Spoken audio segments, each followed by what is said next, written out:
shiba tentet Shibai Pa marok jemteter timtem nung akoker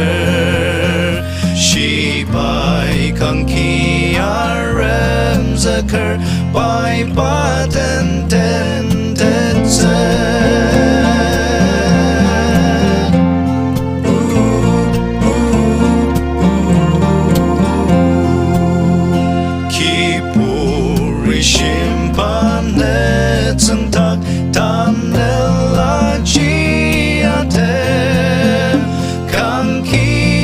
milak metsübu tasü taiter telok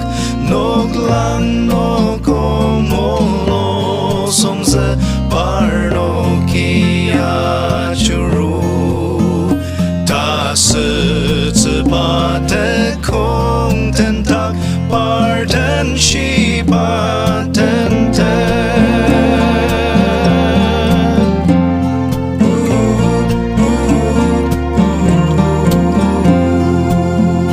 Tebur tetsür lanur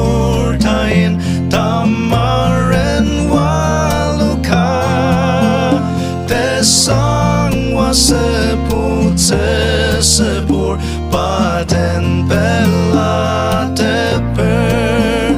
Kangapele timtem parnoko takatong Bateng senong ani tatsü nong nem tau